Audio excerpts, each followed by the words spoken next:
There's something for every imagination at your local comic shop. Visit ComicShopLocator.com to find a store near you.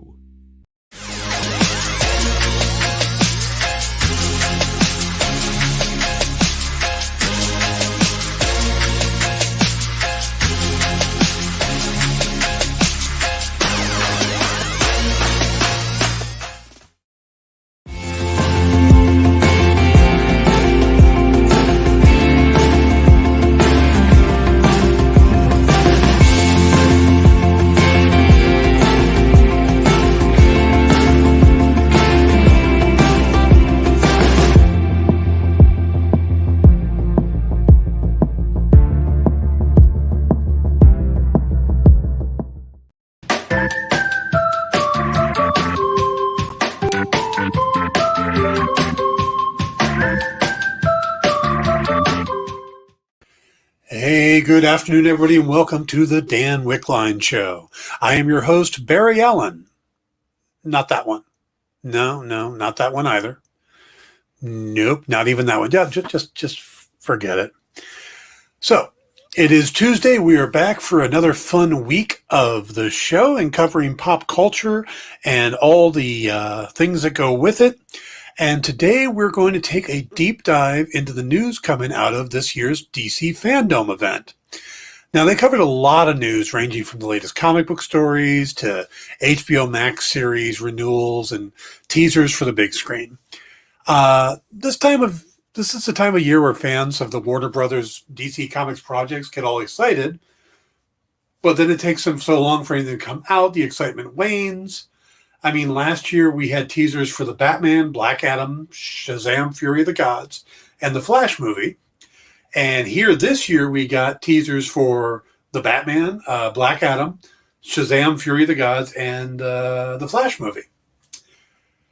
Now, even the video game releases that were talked about last year, like Gotham Knights and Suicide Squad Kill the Justice League, are same ones being teased at this year's Fandom, but they haven't been released yet. So, but let's put all that aside and jump in. And producer Kyle tells me that he has a trailer for the Dome. So, Kyle, you want to run that trailer, please?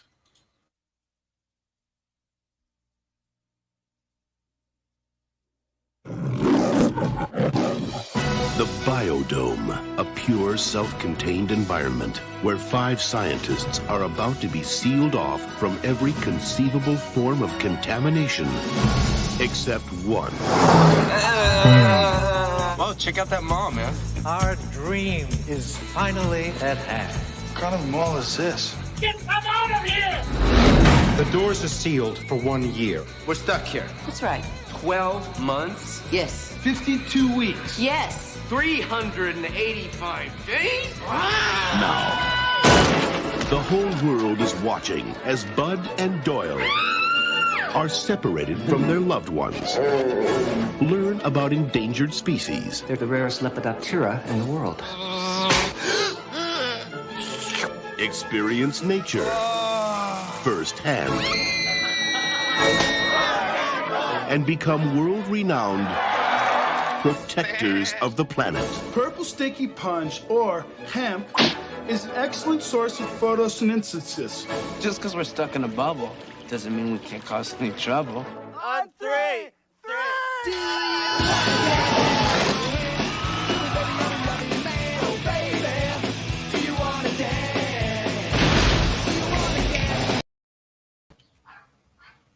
Just wondering how long you're going to let that go, Kyle? Until we get to the point where we're going to get a DCMA claim for the copyright of Do You Want to Dance? Kyle, there's, yes, they did talk about Weasel, but that's the one from the Suicide Squad, not the Weasel, Pauly Shore. Oh, Weasel. He was here in town last weekend doing stand-up, by the way. I believe it. He probably needs the money. Okay, so obviously that wasn't the Fandom, but with some of the... It was a Fandom. Yeah, and some of the lack of real news that came out of Fandom, it might as well have been. Okay. So, but we're going to hit it. We're going to cover everything. And there are some big news that came out of there. So let's jump right in. From the comic side, one of the biggest changes has to do with Superman. No, not the announcement that Jonathan Kent is by, but that was last week. This was that Superman's motto would be changing from truth, justice, and the American way to now it's truth, justice, and a better tomorrow. Now, it's an interesting change and makes sense as the publisher is trying to expand into an international audience, with Superman being one of the most recognizable characters in the world. That said, you know there's going to be some backlash on this. You know, certain news channels are going to be clamoring, well, why isn't the American way anymore? What kind of way is it supposed to be? The communist way, the China way? Yeah, it's already happened. It's already started. It's absolutely ridiculous. I like the change. And you got to remember that Superman didn't start with that motto. That was something that was added during World War II. So, you know, just because something gets changed at one point doesn't mean it can't be changed again. So it wasn't, the American way wasn't in, there wasn't a saying or a motto for Superman when it started. They gave it to him because of the war. And now they're changing it to be more global. That's not a bad thing, folks. All right. Moving on. Dennis Cowan and Reggie Hudlin were on the show, and they announced a few upcoming projects for Milestone. Now, you know I'm a big Milestone fan. I've been following them since the relaunch, and I bought all the books when they came out originally. Now, there's going to be an animated feature in development with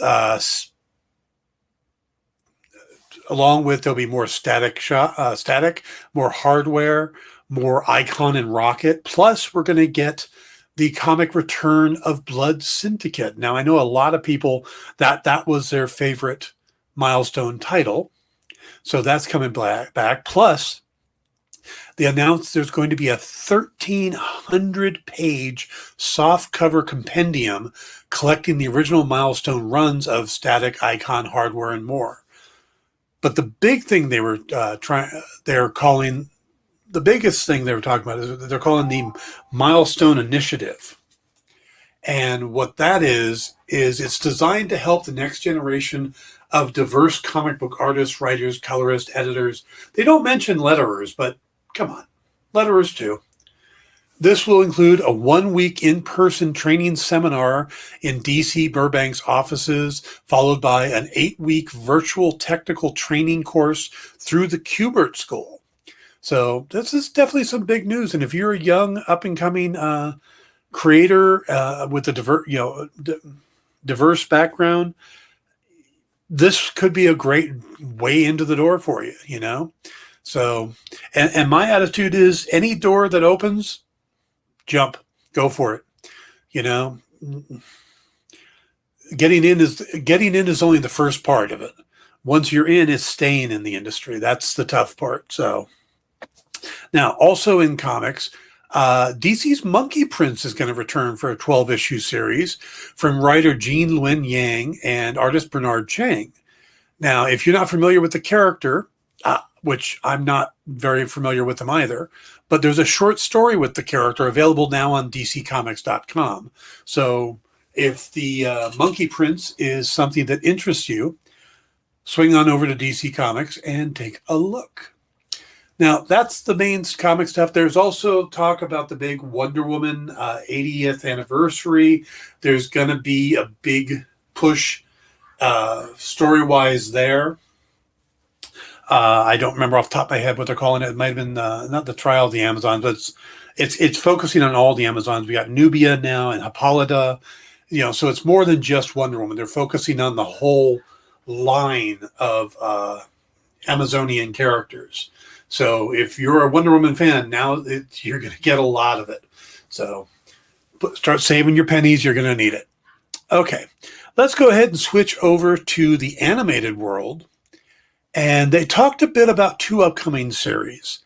The first being My Adventures of Superman, which teasing some of the art but they didn't get too much into it. They just gave some still shots and stuff, and they spent more time talking on Batman Caped Crusader, and they had J.J. Abrams, Bruce Timm, Matt Reeves, and James Tucker all there talking about the series and how it's going to be this boiled down, version of Batman the Animated Series. And that's kind of a surprise thought, is that Bruce Timm has even said that it is going to out Batman the Animated Series, the original Batman the Animated Series. And what he means by that is, when he and Paul Dini were originally putting the series together, it was going to be this very noir style Batman story.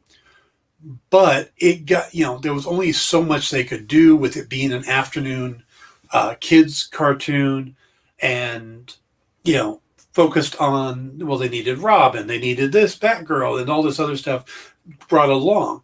Well, this is like stripping it down even more. The animated series starts as a noir take on Batman. Well, while they didn't show us any footage yet, they did show a clip of Batman's Strange Days.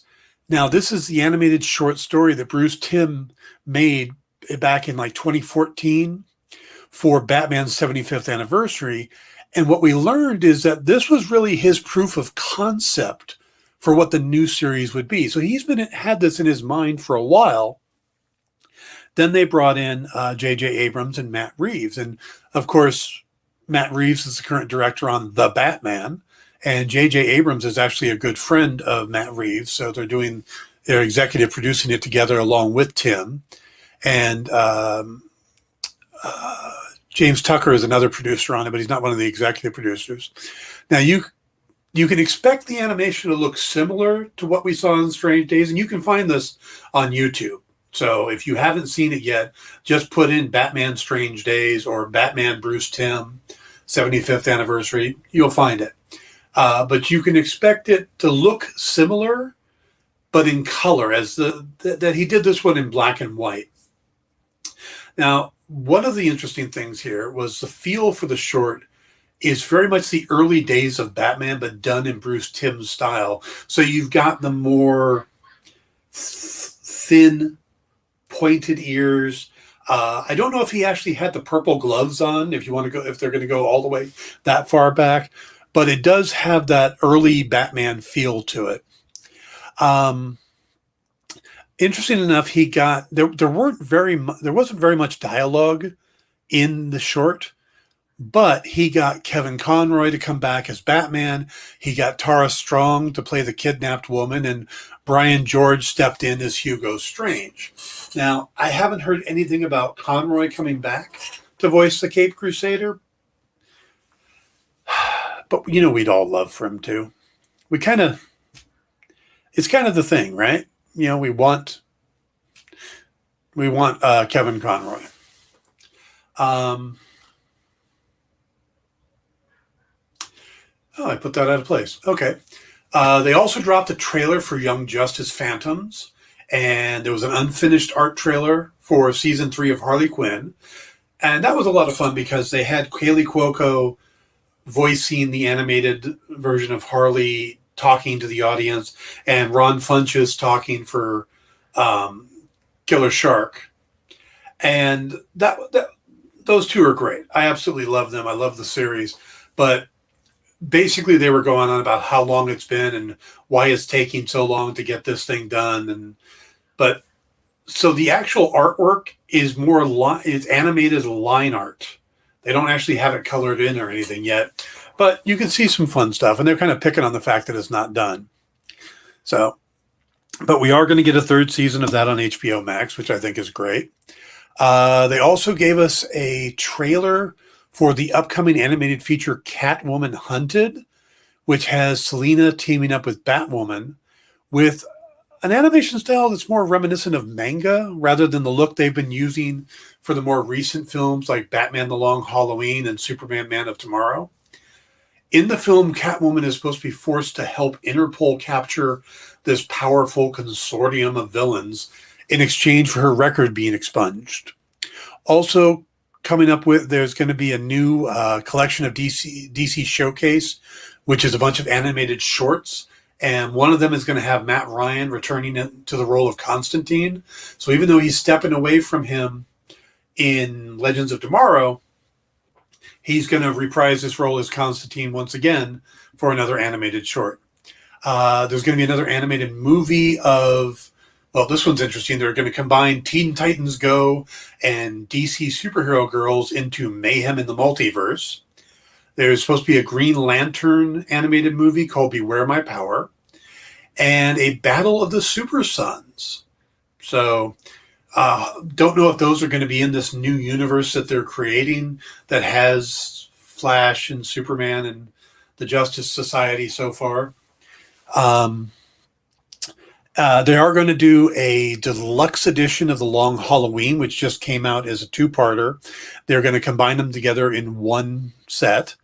And we got our first look at the upcoming Injustice animated feature, which, of course, is a pretty intense storyline based off the video game. But the animated series has got Justin Hartley playing the voice of Superman. And even though he's mostly known for being on This Is Us right now, he was Green Arrow on Smallville. And then Anson Mount is going to be Batman, and you probably know him as Commander Pike in the new Star Trek series, Discovery, or you might know him as playing Black Bolt on the Inhumans TV series that no one admits they ever watched. But JD, we are covering the DC fandom, all the news and stuff. So, fandom, not biodome, Kyle. We don't need to run that again.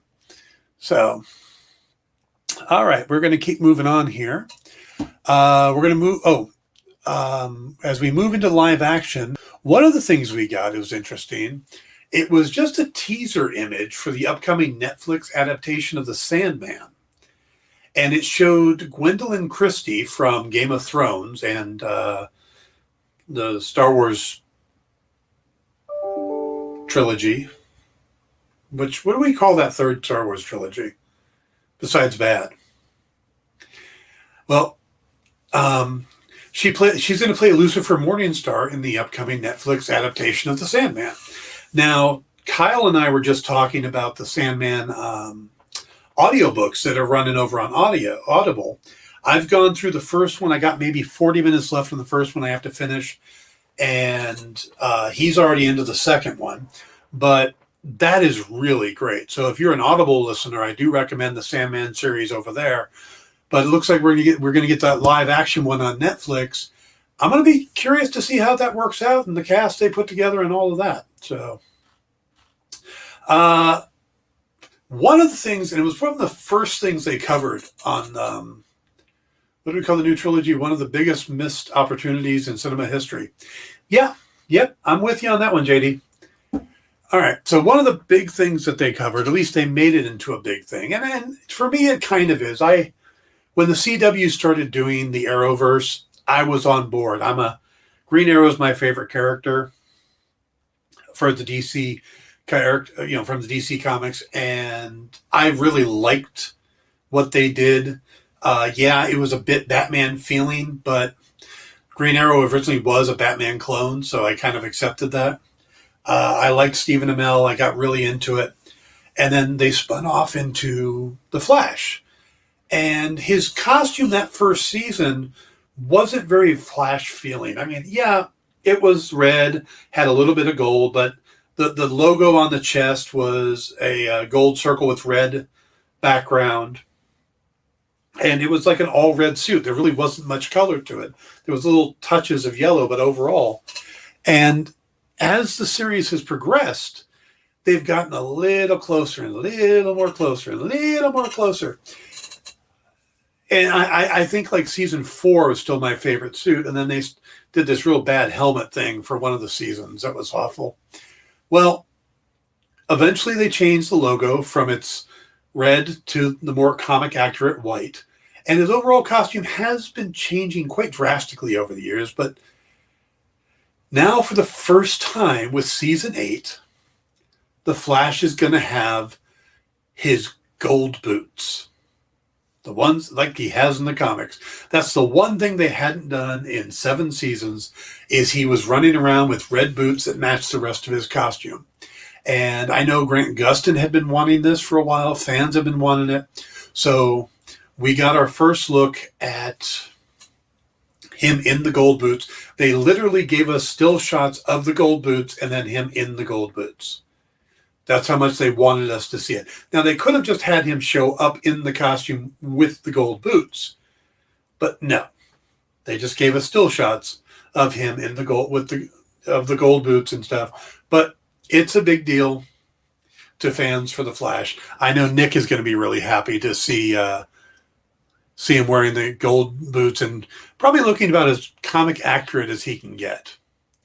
Now, we also got to look at the upcoming season of Batwoman, which will include the new Batwoman teaming up with Alice, which is kind of interesting because she's been the bad guy for the first 2 seasons, and now they have to work together. Plus, we get a behind-the-scenes look at the creation of Batwing, which Lucius Fox's character puts on the armor. And there's some differences between how they're doing it in the show and how they did it in the comics. In the show, Lucius and Luke build it together.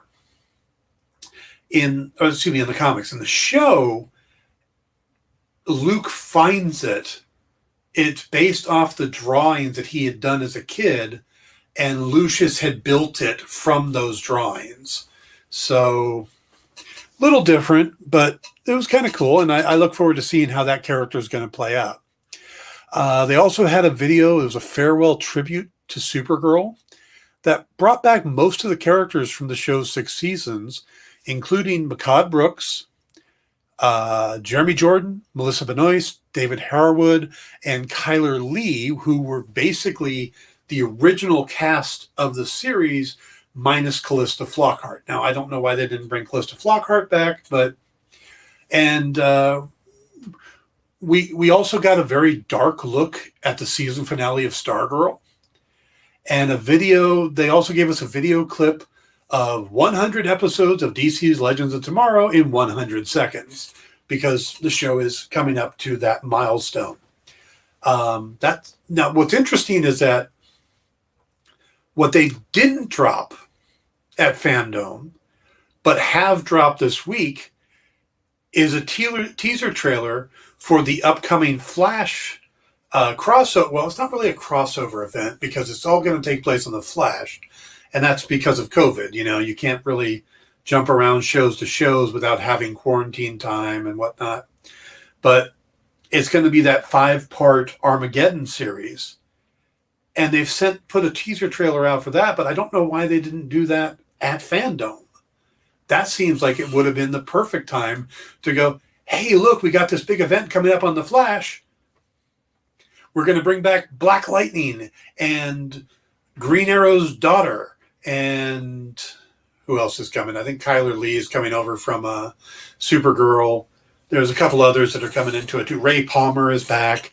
So, yeah, Brandon Routh is suiting up as the Atom again. So you were getting a lot of the characters who aren't currently on shows so that they could, spend the 5 weeks doing the series without having to worry about jumping back and forth. So it's an interesting way to deal with the big event, since they can't really do the big crossover like they normally do. But again, I don't know why they didn't drop that trailer on Saturday instead of holding it off till this week.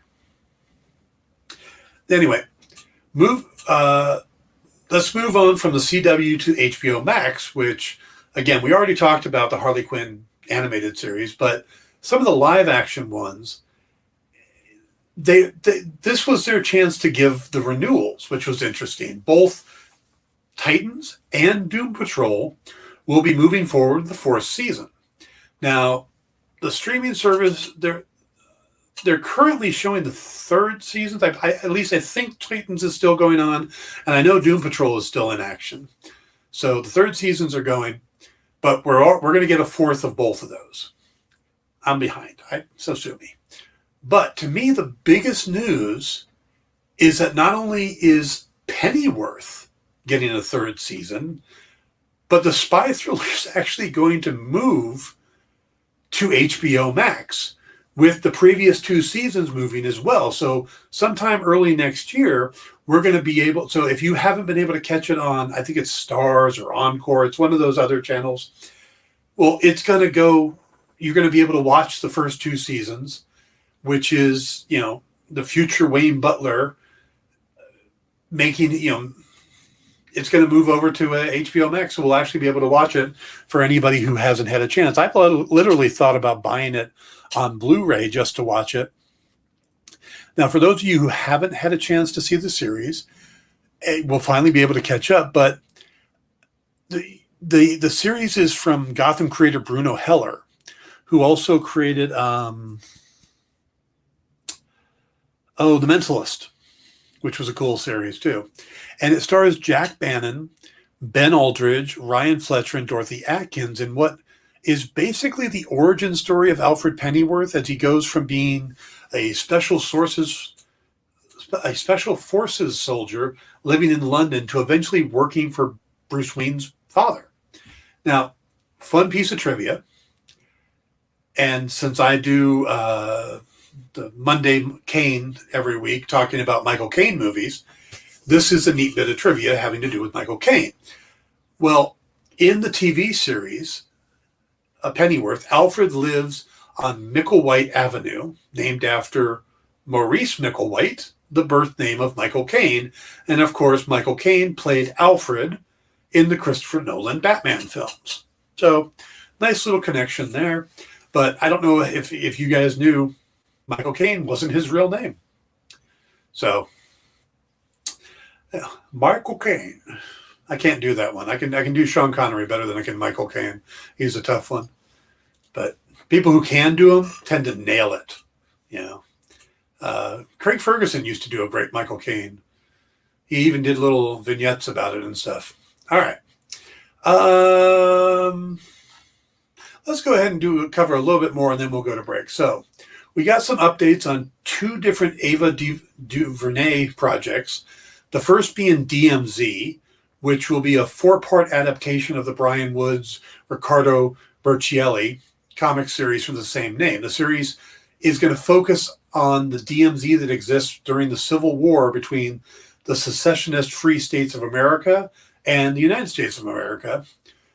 But there have been some big changes to the storyline, including a character named Alma.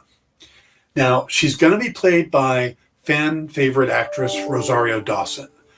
But the character isn't from the comics. They created her for the series, but she was inspired by the character Z Hernandez from the comics, who's a former med student who tries to aid the citizens of the DMZ.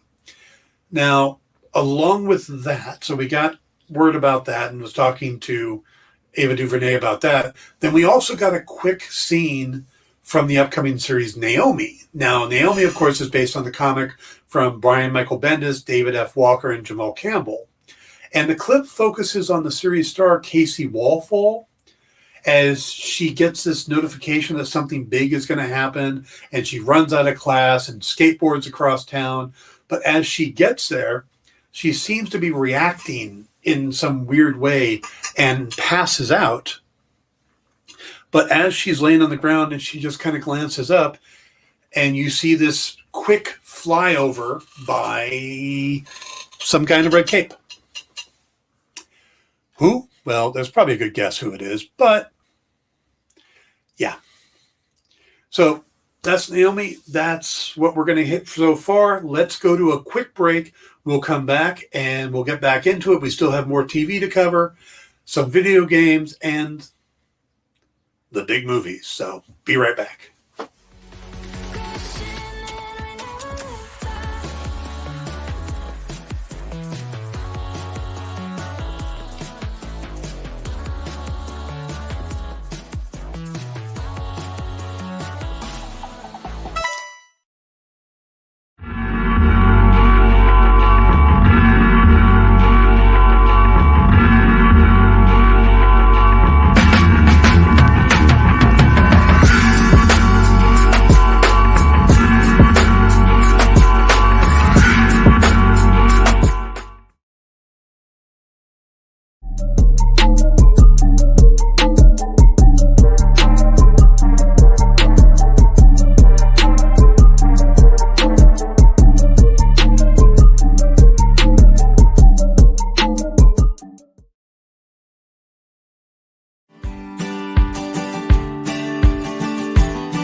To be continued.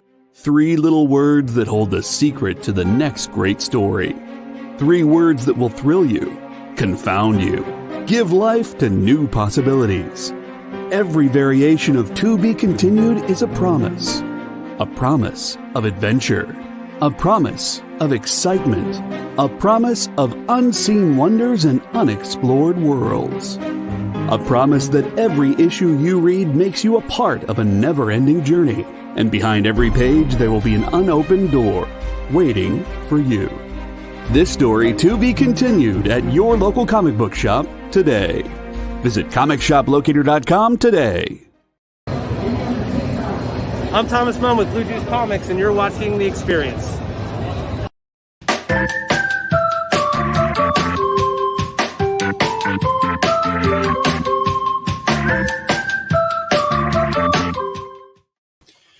Now, before we jump back into what was happening at DC Fandom, I would tell you about what's going on in the rest of the show, but that hasn't been put into private chat yet. So, if there's something coming up that you want to see, don't delay, don't wait. Watch it when it comes out, because it might make a difference. Look at Why the Last Man, which a lot of people were hyped for. It came up on Hulu. Hasn't been out that long, and they've already canceled it. There will be no season 2 of Why the Last Man. At least not on Hulu. Might move somewhere else.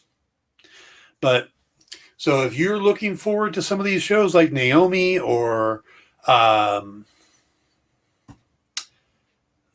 Green Lantern thing that's going to be coming up that they never talked about at DC Fandom, or any of these other series coming up, you want to jump on them pretty quick, or they might just go away before you get a chance to see it. Now, coming up after this is going to be Black Comic Universe with Anthony Piper. Then there will be Minute to Skim It with Miss Jen. And I'll be back at 5 p.m. Pacific. Was it 8 p.m. Eastern? For In Stores This Week, where Kyle and I will talk about all the books shipping. Well, some of the books shipping. A good number of the books shipping. We usually get around 20 to 30 books we talk about. Why the Last Man will go to Amazon, according to the Experience, or to Kyle. Interesting. I'm not exactly sure why it was canceled. There's a couple articles out there about it, but this was pretty abruptly canceled after it took 14 years to get it to the big screen, and just done.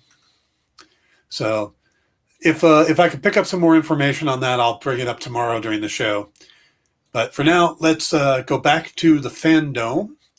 And, well, of course, another DC series that's about to debut, but it's going to debut on HBO Max. So you know it's got a really good chance of surviving. I mean, Titans and Doom Patrol are getting renewed. The Harley Quinn. So DC and Warner Brothers wants content for their HBO Max series. So if there's a chance at a second season, that's probably going to get it. But that really comes down to the producer or the guy behind it. Now, what we're talking about, of course, is the upcoming Peacemaker series.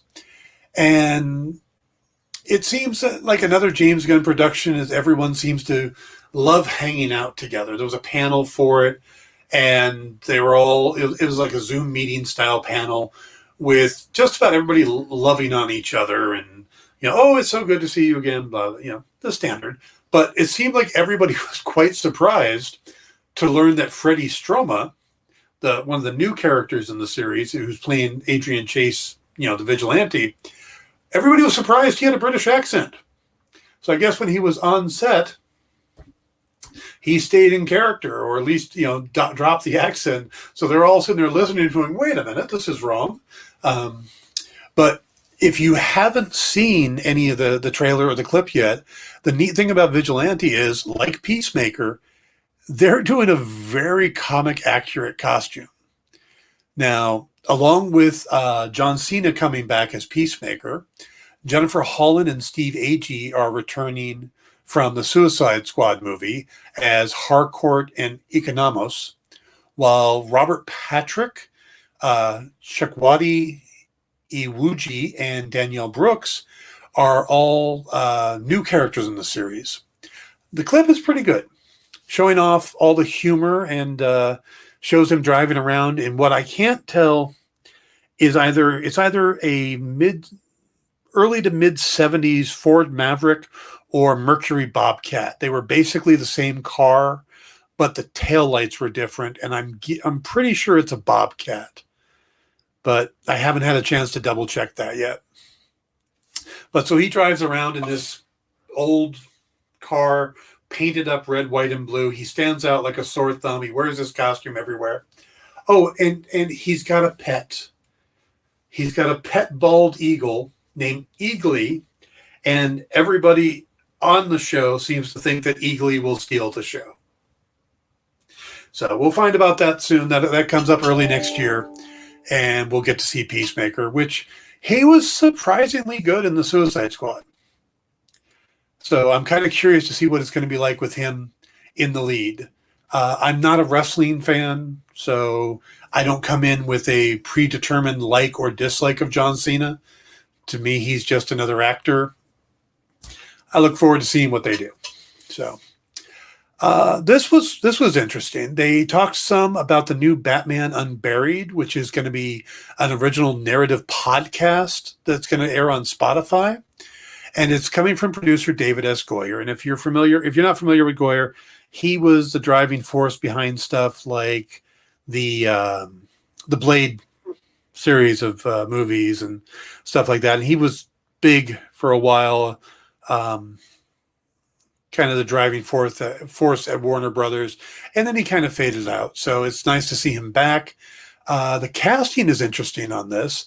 Gina Rodriguez from Jane the Virgin is going to do the voice of Barbara Gordon. Jessica Marie Garcia is Renee Montoya. Emmy Raver Lampman is Kel. Not familiar with that character. Jim Puri as Arnold Flass, who is a lot like Bullock, but more crooked. He's a crooked cop, or a crooked detective. Sam Witwer is playing a cannibalistic serial killer named the Harvester. And that's a character I'm not familiar with. So it's either new for the series, or if it is, it's a lesser known Batman villain. I'm not sure on that one. I'll have to check. But my favorite casting in the whole thing is who they got to play Bruce Wayne, and Batman, which is Winston Duke. I absolutely love Winston Duke in the Black Panther movie as M'Baku. He was great as Hawk in the Spencer movie with Mark Wahlberg. It's not a great movie, but he was great. Winston Duke was good in it. So I'm really kind of curious to see what he's going to do as Batman. And he even gets to say in the Fandom clip, "I'm Batman." So should be fun. This one surprised me a little. Todd McFarlane popped up during the Fandom and talked about the toys he's doing in conjunction with DC Direct. Now they're going to continue the figures and stuff, but they're also going to do, if you're a fan of Greg Capullo and the Batman Death in the Family series, they're going to do what they're calling the Joker Purple Craze statue, which is the whole the face is off and then stitched back on thing. Yeah, or taped back on. I don't know. That was really creepy when they did that. So it's that statue. Also, McFarlane is going to pick up the ongoing Batman Black and White line of statues. So they'll be doing the statues going forward. So it's interesting. DC Direct has been doing a really good job with that. I'm kind of curious why they shifted it over to McFarlane, but it's probably cutbacks and stuff. We'll have to see. And from there, it's time to talk movies, which they did early on with a quick look at the long-anticipated Black Adam. And we've been hearing about this Black Adam movie for frickin' ever, right? Dwayne Johnson's going to be Black Adam. It's going to be Black Adam. It's going to be we had little teasers of it last year. And you'd think that here we are a year later, they would have some great footage to show us. We got some behind-the-scenes stuff and some art. Now, we get to, they have Pierce Brosnan come on, who's going to be playing Dr. Fate. And right there, that's the reason I want to see this movie. I like Dwayne Johnson in just about everything I've seen him in, but I don't necessarily go out of my way to see a Dwayne Johnson movie. Pierce Brosnan? Absolutely. Pierce Brosnan is Dr. Fate? Oh, hell yeah. And he says in it that this film is like nothing that he's seen before. He claims that nothing compares to this film, not even his 4 James Bond movies. So that's pretty big right there. Another actor that I absolutely can't wait to see in this film is Aldous Hodge from Leverage. He's playing Hawkman. I love this casting. Aldous Hodge was great in Leverage, and the new series is out again, so we get him as Hawkman. We get Quintessa Swindell as Cyclone, Noah Centineo as Atom Smasher, and of course, The Rock as Black Adam. Now, they describe the Black Adam as being this brutal, uncompromising character that's fueled by his pain. And then Johnson shows up on the screen dressed in all black, like you would be as Black Adam. And he talks about how the film has just entered post-production, and he sets up about a 90-second clip from the beginning of the film where Black Adam is first revealed. And we see this group of explorers find his tomb or prison, depending on how you look at it. And one of them says the magic word, Shazam. And it opens up the tomb, and then he appears. And of course, he gets into it with one of the explorers, kills him immediately, turns him to dust. They open fire. We have a little tense opening that leads into the logo. It's a decent teaser, but I really thought we would have seen more.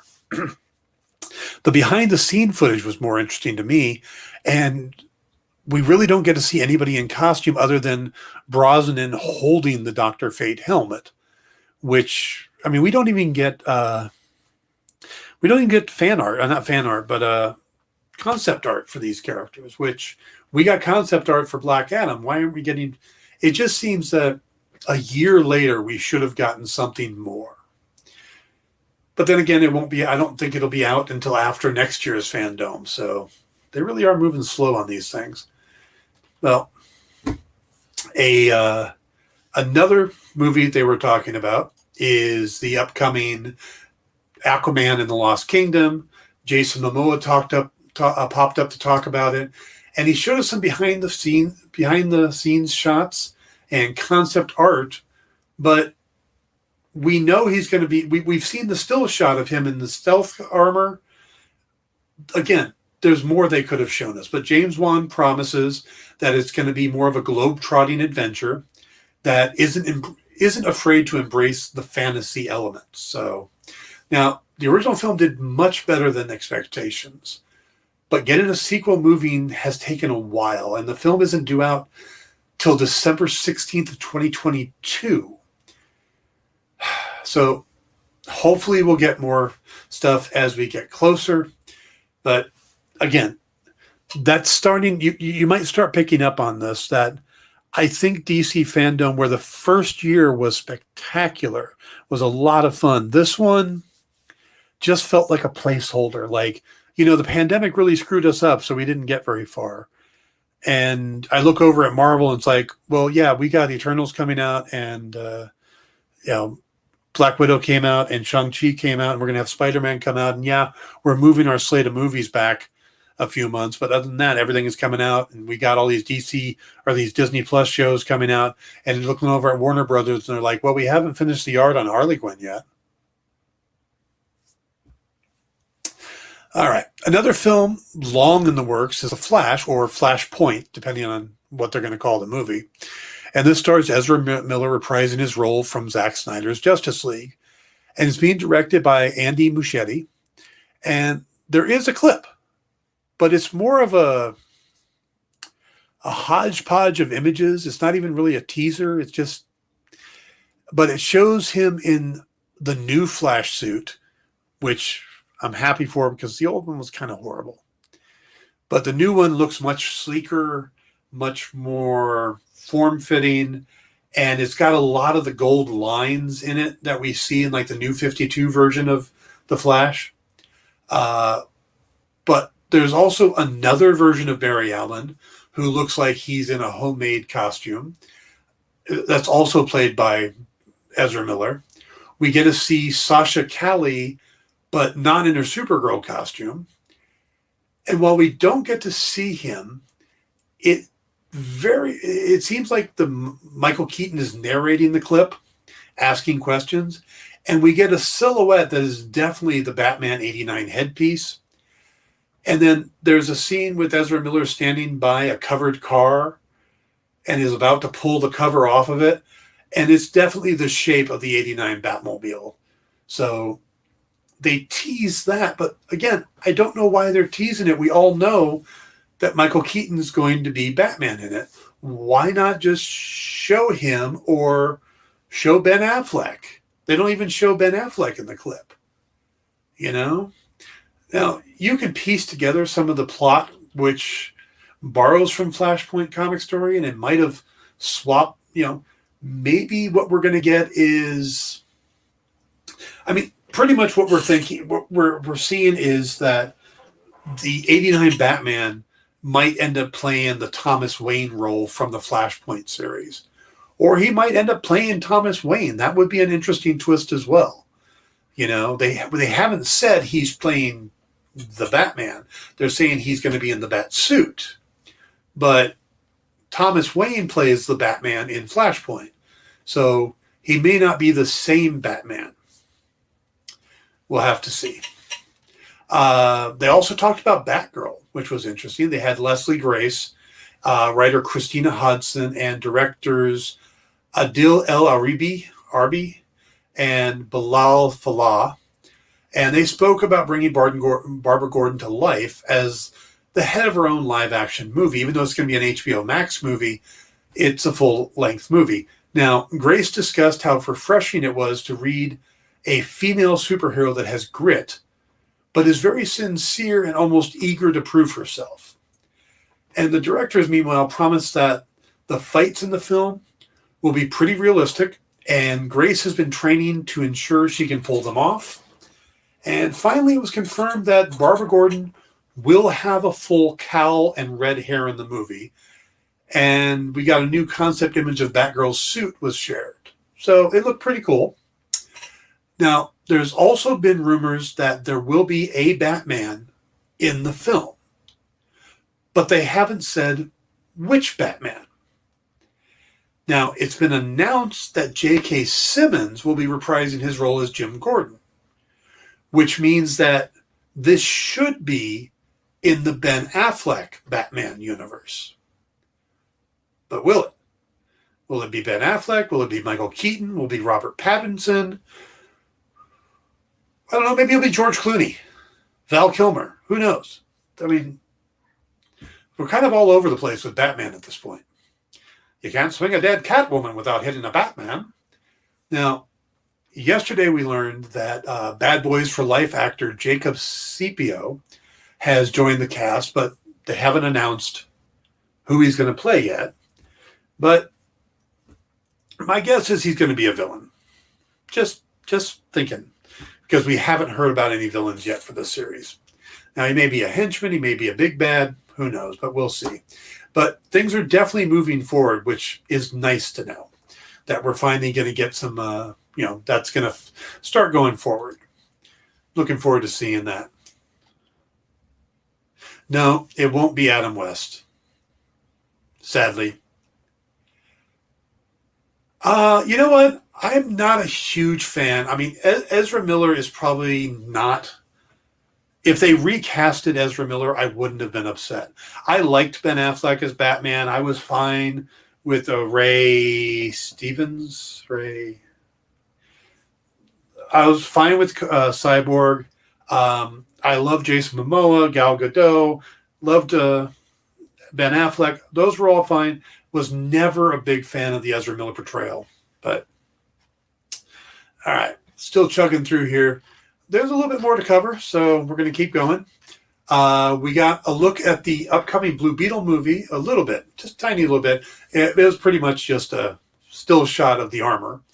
But we heard from directors Angel Manuel Soto and Gareth Dunet Alcior, and of course star Zolo Maraduina. I'm going to have to work on those names, sorry. The All Latinx team promised a highly authentic version of the Latin American superhero that's fun and humorous, but also rich with feelings. Now, and that's kind of how the character has been portrayed. There's a lot of humor in it, but it's and he's got his interactions with his suit and his family and stuff. So if they're embracing that, then I think it'll be a good movie. We also got, like I said, the first look at the Blue Beetle suit, and it looks pretty good. It looks like they went as comic accurate as you could probably get. So we move on to Shazam, which was a huge hit for DC Warner Brothers. And they started the sequel in production, and we learned the title last year was going to be Fury of the Gods. And while we didn't get a trailer for the film, we got some behind-the-scenes stuff, including a look at the new uniforms. And we've seen some stills of it, but they all get new uniforms.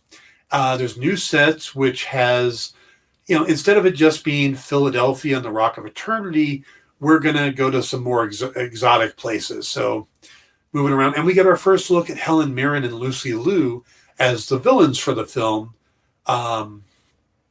Is it Hesperia and Calypso? I think that's who they're playing.